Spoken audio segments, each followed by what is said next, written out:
আসসালামু আলাইকুম। প্রিয় দর্শক, বাংলাদেশের রাজনীতিতে আগামী দিনে আওয়ামী লীগের ভূমিকা কি হবে? এই দলটাকে কি নিষিদ্ধ করা হবে? আওয়ামী লীগকে কি আগামী নির্বাচনে অংশ নিতে দেওয়া হবে?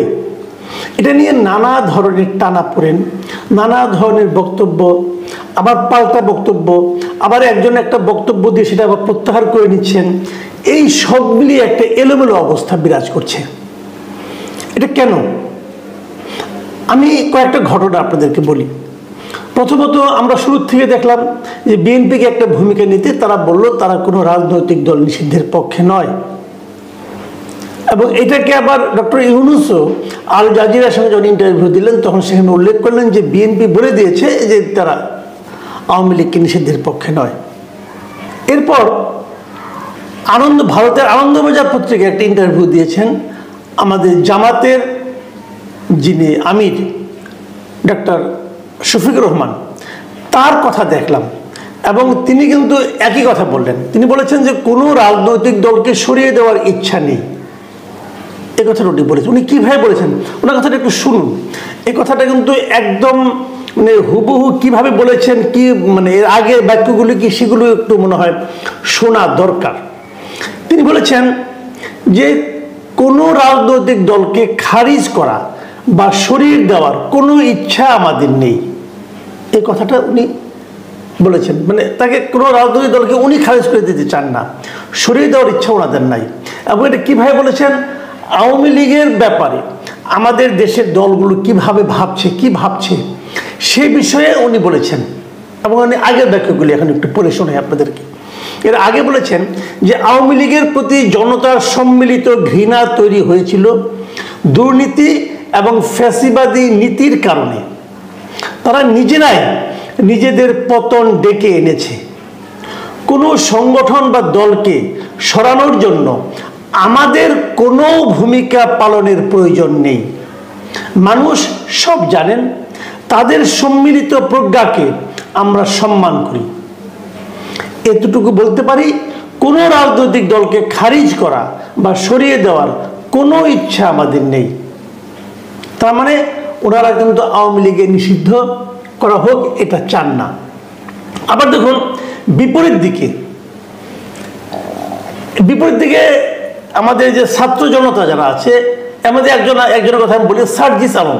উনি এই দুদিন আগে একটা টেলিভিশনকে উনি বলেছিলেন যে বিচার না হওয়া পর্যন্ত আওয়ামী লীগকে কোনোভাবেই রাজনীতি করতে দেওয়া হবে না। এই যে কথাটা উনি বলেছেন, এই কথাটার ইকো মানে প্রতিধ্বনি আমরা এবার শুনতে পেলাম ডক্টর ইউনূসের কণ্ঠে। আবার ডক্টর ইউনূসের কথাটা আসার আগে আমি একটু তারেক রহমানের একটা কথা বলে আসতে চাই। তারেক রহমানও কিন্তু গত 7ই নভেম্বরের যে ওনাদের যে বিপ্লব দিবস যেটা ছিল, বিপ্লব ও সংহতি দিবস উদযাপনের সময় উনি এই ভার্চুয়ালি একটা কথা বলেছিলেন। সেখানে উনি বলেছিলেন, দেখেন ওনার কথাটা শুনেন, যে ভোটের অধিকার নিশ্চিত হলে কোনো দল নিষিদ্ধ করার দায়ভার রাষ্ট্রকে বহন করতে হবে না। উনি আরও মানে একটা তাত্ত্বিক কথা বলেছেন যে যদি মানুষ ভোটটা ঠিক মতো দিতে পারে তাহলে রাষ্ট্রকে অথবা সরকারকে আগ বাড়িয়ে কোনো দলকে নিষিদ্ধ করার মতো দায় নিতে হবে না, জনগণই ভোট দিয়ে তাদেরকে বাতিল করে দিবে। এই কথাটা আমার কাছে কিন্তু খুবই গ্রহণযোগ্য মনে হয়। আমি যেটা বলছিলাম যে সার্জিসের কথার প্রতিধ্বনি ডক্টর ইউনূসের কথায় আবার শোনা গেল। কীভাবে শোনা গেল সেটাও বলছি। টাইম ম্যাগাজিন, মার্কিন যুক্তরাষ্ট্রের যে টাইম ম্যাগাজিন আছে, সে টাইম ম্যাগাজিনকে বৃহস্পতিবারের টাইম ম্যাগাজিনে এটা প্রকাশিত হয়েছে। সেখানে ডক্টর ইউনূসের একটা ইন্টারভিউ প্রকাশিত হয়েছে। সেখানে ডক্টর ইউনূস কি বলেছেন? ইউনূস বলেছেন যে হত্যা ও নির্যাতনের জন্য দায়ী ব্যক্তিদের জবাবদিহির আওতায় আনার পর আওয়ামী লীগকে নির্বাচনে স্বাগত জানানো হবে।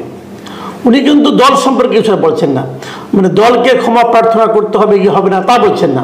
উনি বলছেন যে যাদের বিরুদ্ধে হত্যা ও নির্যাতনের অভিযোগ আছে তাদেরকে বিচারের আওতায় আনতে হবে, তাদের জবাবদিহির আওতায় আনতে হবে। আনার পর আওয়ামী লীগকে নির্বাচনে স্বাগত জানানো হবে। এটা শুনতে অনেকটা সার্জিসের কথার প্রতিধ্বনি মনে হলেও একটু কিন্তু তফাৎ আছে।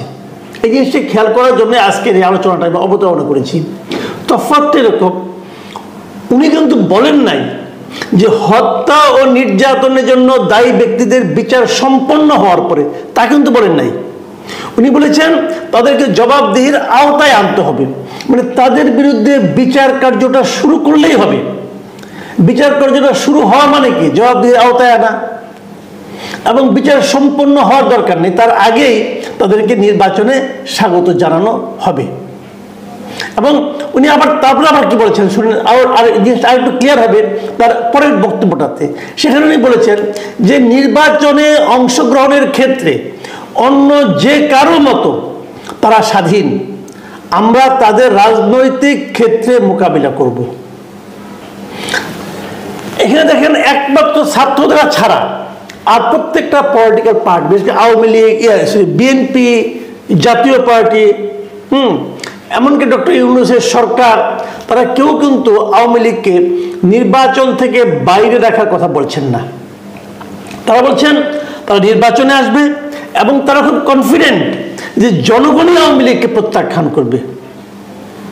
জনগণ আওয়ামী লীগকে প্রত্যাখ্যানের ব্যাপারটা তারা এই জন্য ভাবছেন যে গত 15 বছর আওয়ামী লীগ এদেশের সাধারণ মানুষের সঙ্গে যে আচরণটা করেছে, গণতন্ত্রের প্রতি তারা যে ভূমিকাটা পালন করেছে, সেই ভূমিকাটা এতটাই খারাপ ছিল যে এই দেশের জনগণ আওয়ামী লীগকে প্রত্যাখ্যান করবে নির্মমভাবে, এবং সেই প্রত্যাখ্যানটাই হবে আওয়ামী লীগের জন্য সবচেয়ে বড় শাস্তি, সবচেয়ে বড় সাজা।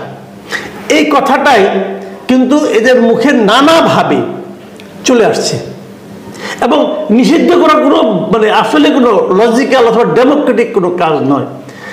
তারা এটুকু ভেবেছে যে এই নিষিদ্ধ করলে পর এটা কিন্তু আখেরে বহির্বিশ্বেও তাদের যে গভর্নমেন্টের যে পলিটিক্যাল ইমেজ, গভর্নমেন্টের যে ইমেজ, সেই ইমেজের জন্য কোনো ইতিবাচক ভূমিকা রাখবে না। ছাত্ররা যেটা বলছে তার সঙ্গে কিন্তু এটা কেউ একমত। ছাত্ররা বলছে কি এই আওয়ামী লীগ দলটাকে নিষিদ্ধই করতে হবে। কেন করতে হবে? আমি সেই জায়গাটা একটু আলোকপাত করেই শেষ করে দিচ্ছি। দেখুন, সার্জিস আলম দুদিন আগে একটা টেলিভিশনের যে ইন্টারভিউ টক শো তিনি বলেছিলেন যে ছাত্র জনতাদেরকে এখন একটা নতুন রাজনৈতিক দল করা উনি প্রয়োজন মনে করেন। উনি মনে করেন যে ছাত্র জনতার সমন্বয়ে একটা নতুন রাজনৈতিক দল আসা প্রয়োজন। এই যে কথাটা, এই কথাটার মধ্যে আসলে নিহিত আছে যে কেন তারা আওয়ামী লীগকে নিষিদ্ধ করতে চান। তারা প্রত্যাশা করছেন যদি তারা এরকম একটা রাজনৈতিক দল গঠন করতে পারেন, তাহলে আওয়ামী লীগের যে ভোটগুলো আছে, যা নাকি নৌকা মার্কার কোনো প্রতীক নির্বাচনী ব্যালটে পাবে না, তাদের ভোটগুলো হয়তো তাদের এখানে আসতে পারে। আমার ধারণা এই জন্য তারা এটা বলছেন। কিন্তু প্রকৃত গণতান্ত্রিক প্রক্রিয়ায় এবং গণতন্ত্রে যেরকম হওয়া উচিত তার প্রতিফলন আমরা দেখতে পাচ্ছি বিএনপি, জামায়াতে ইসলাম এবং অন্তর্বর্তীকালীন সরকার প্রধানের কণ্ঠেও। প্রিয় দর্শক, আমারও মনে হয় আগামী দিনগুলোতে আমরা কি দেখব, আমার মনে হয় আগামী যে নির্বাচনটা হতে যাচ্ছে এবং এদের যে বক্তব্য আমরা শুনলাম, আলটিমেটলি তো এদের বক্তব্যটাই, এদের প্রতিফলন তো ঘটবে নির্বাচনে। আমার কেন যেন মনে হয় সার্জিস আলমরা অথবা ছাত্র জনতারা একটা ওই যে পলিটিক্যাল পার্টি করতেও পারে। যদি তারা করে আমি তাদের স্বাগত জানাই যে আপনারা পলিটিক্যাল পার্টি করেন, দ্রুত করেন, দেরি করেন না ভাই, দ্রুত মাঠে নামেন। দ্রুত মাঠে নামলে এবং আপনাদের ইমেজ ভালো থাকতে থাকতে আপনারা পার্টি গড়ে তোলেন। সারা দেশে আপনাদের কিন্তু অনেক ফোর্স আছে, তাদের নিয়ে মাঠে নামেন, লোকজন স্টুডেন্টদের নিয়ে। আমার মনে হয় মানুষ একটা বিকল্প পার্টি খুঁজতেছে, হয়তো সেটা কাজে লাগতে পারে। কিন্তু পাশাপাশি আওয়ামী বিরোধী কথা বলে খুব একটা লাভ হবে বলে আমার কাছে মনে হচ্ছে না, কারণ আমার ধারণা আগামী নির্বাচনে আওয়ামী লীগ থাকবে। অন্ততপক্ষে বিএনপি, জামায়াত এবং ডক্টর ইউনূসের কথা শুনে আমার সেরকমই মনে হচ্ছে। প্রিয় দর্শক, এখন এই পর্যন্তই। আল্লাহ হাফিজ।